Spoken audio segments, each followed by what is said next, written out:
Okay, our topic for today is research in education.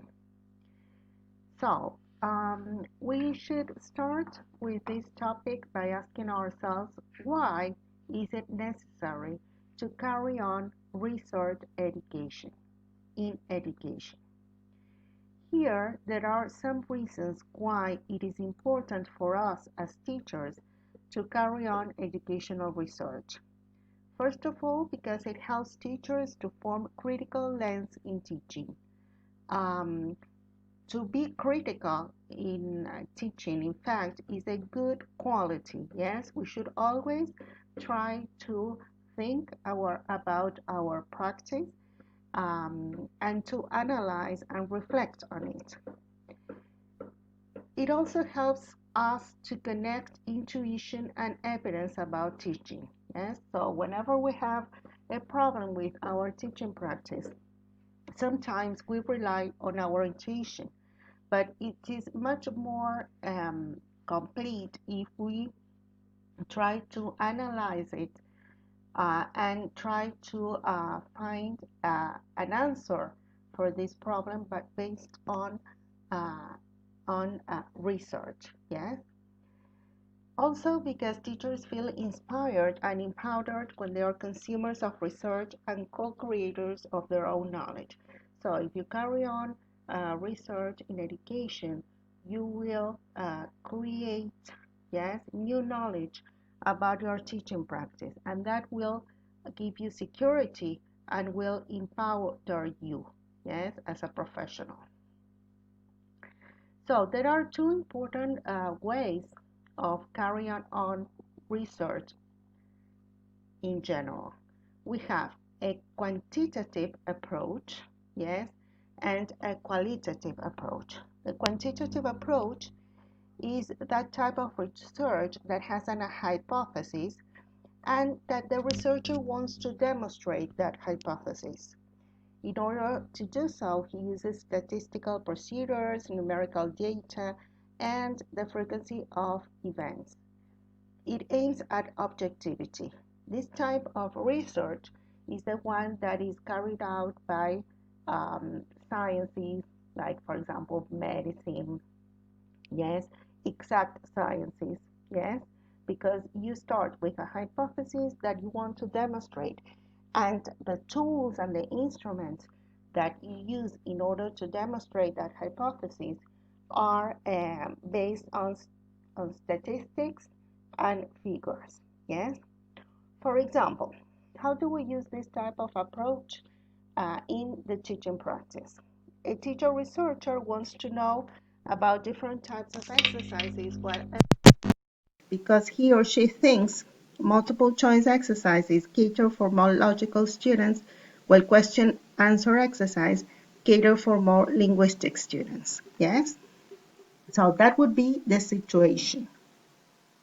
So he or she administered a series of exams with multiple choices exercises and questions um, within a period of 2 months. At the end of this experience, he or she could collect data that students with logical mathematical intelligence got higher scores in the multiple choice exercise than in the question answer. So you see that he starts with a hypothesis that he wants to demonstrate, and he uses a series of tools in order to do so. That is what we call quantitative research. On the other hand, qualitative research is the one that tries to understand the facts within the context they occur. Yes, we don't have here a hypothesis to demonstrate. Yes, we just enter into the context to observe it, and we collect data by means of observation, interview, journals, etc. Yes, and this type of research tries to understand the context in the phenomenon that it occurs. Yes. So, what type of research we generally carry out in education? We generally carry out qualitative research. Why? Because education is a human activity and is difficult to be measured in terms of numbers and statistics. Yes? Well, some type of educational research is action research. Yes, this is a type of research that is carried out by the teacher about his or her own practice. Mm? And then we have collaborative inquiry, which is a research carried on with colleagues. Okay, you examine an educational issue using research techniques. Yes.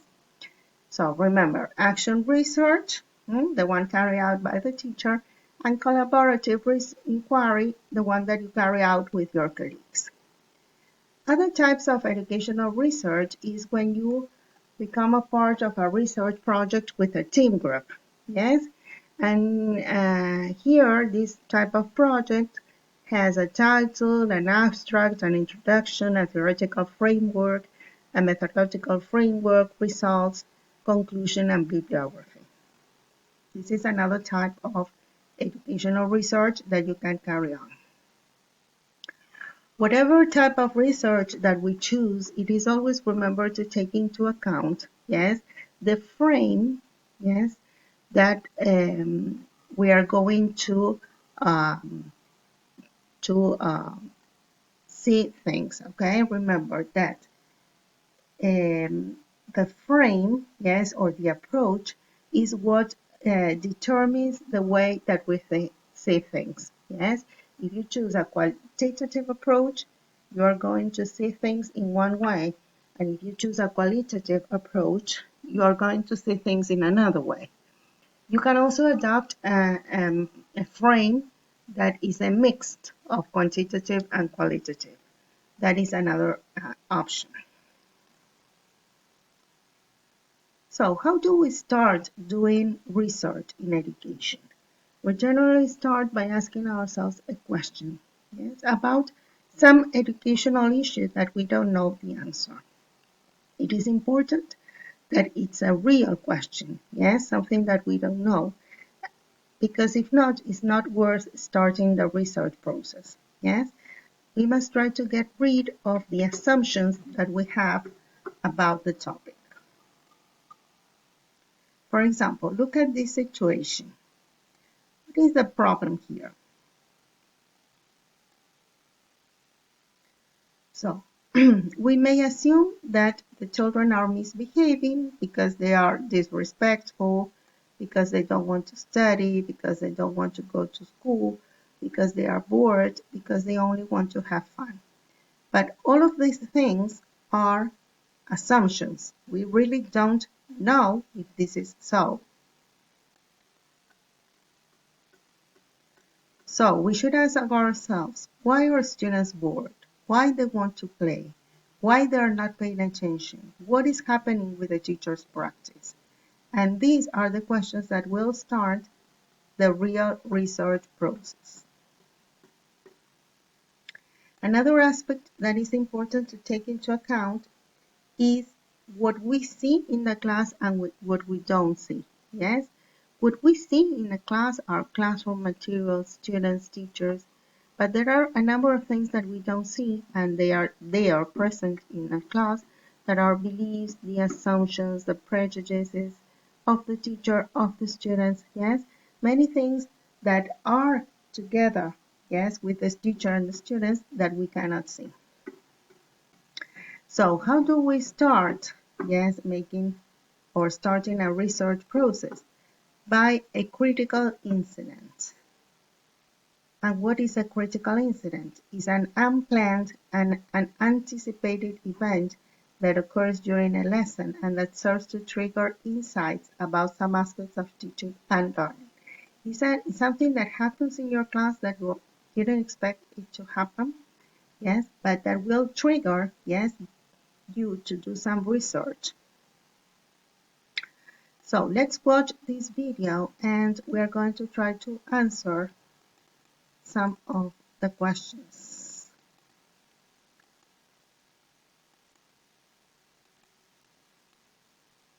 So after you watch the video, you can say, what is the incident about? Which factors may have caused the incident? What underlying assumptions about teaching and learning are behind the incident? And what is your interpretation of the incident? So some aspects that must be taken into account while making a good research question are these. Every interrogation or every question about research must have an interrogation word. What are you going to study? Who are you going to study? Where and when? For example, the what, the how, the which, the where, in what ways. Behavior, strategies, responses, and assumptions of students and teachers occur in a school, institution, or 2 years. So you need to have all these parts in a research question. So as a task in Moodle, you are going to read these critical incidents and you are going to write at least 2 research questions for each of them. The first critical incident is, my students are in a lower intermediate listening speaking class. They were assigned a peer activity. The first part of the lesson, I explained the instructions and thought everyone had understood them. But when I walked around the class, one pair asked me, Sir, what do you want us to do? So try to think of a question or 2 questions of research, yes, based on this critical incident. What may be happening in this situation? What may be, uh, uh, what probably is the problem? Okay, how are you going to start your research? The critical incident 2 is, on the first day of class, I went to teach a 2-hour composition class. I decided to get them to write a short essay about themselves in order to test their writing ability. Half of the students managed to write a few paragraphs after an hour, while the others could not even write one sentence. So, what are the questions that we are going to ask, yes, to this incident, okay? And the other is one day while I was teaching a grammar item in English in a public school, one student stopped at the class and asked me if I could explain the topic in Spanish because he didn't understand. I said that I should speak in English and that he should try to grasp the idea and continue with the class. He didn't answer and started misbehaving. So, what questions can I ask about this incident? Yes, it triggers my research process. The bibliography I use for this PowerPoint is Richard Farrell, Professional Development for Language Teachers, and Julian Urbano, Técnicas de Investigar 1, Recursos Metodológicos para la Preparación de Proyectos de Investigación. Thank you very much. If you don't understand something, please contact me.